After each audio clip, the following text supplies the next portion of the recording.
The 78th Psalm. Give ear, O my people, to my law. Incline your ears to the words of my mouth. I will open my mouth in a parable. I will utter dark sayings of old, which we have heard and known, and our fathers have told us. We will not hide them from their children, showing to the generation to come the praises of the Lord and his strength and his wonderful works that he hath done. For he established a testimony in Jacob, and appointed a law in Israel, which he commanded our fathers, that they should make them known to their children, that the generation to come might know them, even the children which should be born, who should arise and declare them to their children, that they might set their hope in God, and not forget the works of God, but keep his commandments, and might not be as their fathers, a stubborn and rebellious generation, a generation that set not their heart aright, and whose spirit was not steadfast with God. The children of Ephraim, being armed and carrying bows, turned back in the day of battle. They kept not the covenant of God, and refused to walk in his law, and forgat his works and his wonders that he had showed them. Marvelous things did he in the sight of their fathers, in the land of Egypt, in the field of Zoan. He divided the sea and caused them to pass through, and he made the waters to stand as an heap. In the daytime also he led them with a cloud, and all the night with a light of fire. He clave the rocks in the wilderness, and gave them drink as out of the great depths. He brought streams also out of the rock, and caused waters to run down like rivers. And they sinned yet more against him, by provoking the Most High in the wilderness. And they tempted God in their heart, by asking meat for their lust. Yea, they spake against God. They said, Can God furnish a table in the wilderness? Behold, he smote the rock, that the waters gushed out, and the streams overflowed. Can he give bread also? Can he provide flesh for his people? Therefore the Lord heard this, and was wroth. So a fire was kindled against Jacob, and anger also came up against Israel, because they believed not in God, and trusted not in his salvation, though he had commanded the clouds from above, and opened the doors of heaven, and had rained down manna upon them to eat, and had given them of the corn of heaven. Man did eat angels' food. He sent them meat to the full. He caused an east wind to blow in the heaven, and by his power he brought in the south wind. He rained flesh also upon them as dust, and feathered fowls like as the sand of the sea. And he let it fall in the midst of their camp, round about their habitations. So they did eat, and were well filled, for he gave them their own desire. They were not estranged from their lust. But while their meat was yet in their mouths, the wrath of God came upon them, and slew the fattest of them, and smote down the chosen men of Israel.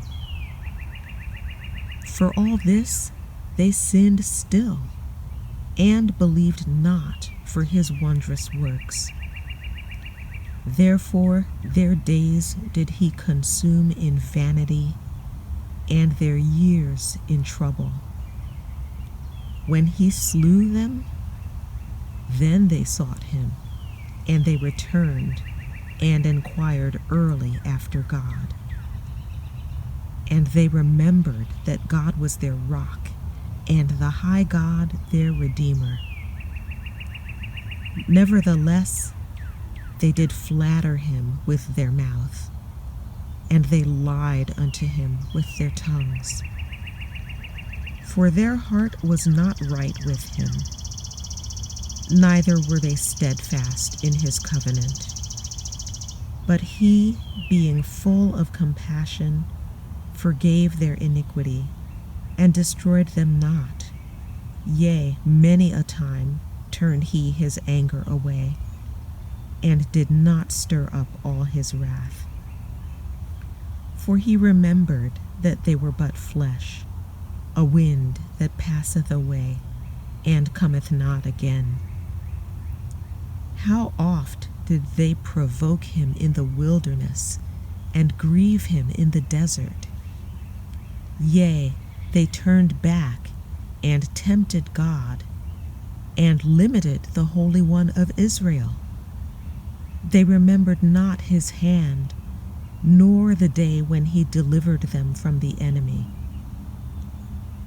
How he had wrought his signs in Egypt, and his wonders in the field of Zoan, and had turned their rivers into blood, and their floods that they could not drink.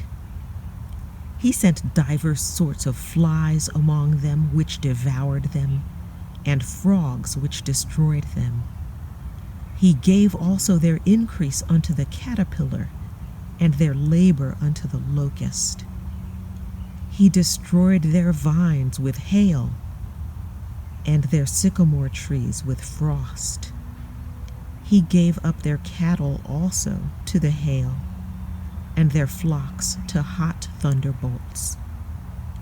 He cast upon them the fierceness of his anger, wrath, and indignation, and trouble, by sending evil angels among them. He made a way to his anger. He spared not their soul from death, but gave their life over to the pestilence, and smote all the firstborn in Egypt, the chief of their strength in the tabernacles of Ham, but made his own people to go forth like sheep, and guided them in the wilderness like a flock. And he led them on safely, so that they feared not. But the sea overwhelmed their enemies. And he brought them to the border of his sanctuary, even to this mountain which his right hand had purchased. He cast out the heathen also before them, and divided them an inheritance by line, and made the tribes of Israel to dwell in their tents. Yet they tempted and provoked the Most High God, and kept not his testimonies, but turned back, and dealt unfaithfully like their fathers. They were turned aside like a deceitful bow, for they provoked him to anger with their high places, and moved him to jealousy with their graven images. When God heard this, he was wroth, and greatly abhorred Israel, so that he forsook the tabernacle of Shiloh, the tent which he placed among men, and delivered his strength into captivity, and his glory into the enemy's hand. He gave his people over also unto the sword, and was wroth with his inheritance. The fire consumed their young men, and their maidens were not given to marriage. Their priests fell by the sword, and their widows made no lamentation. Then the Lord awaked as one out of sleep, and like a mighty man that shouteth by reason of wine. And he smote his enemies in the hinder parts. He put them to a perpetual reproach.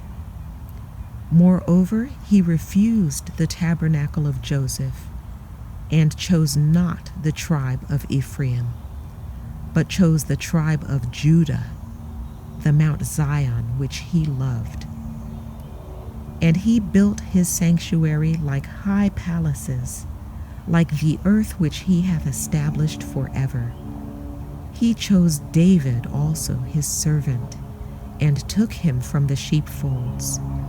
From following the ewes great with young, he brought him to feed Jacob his people, and Israel his inheritance.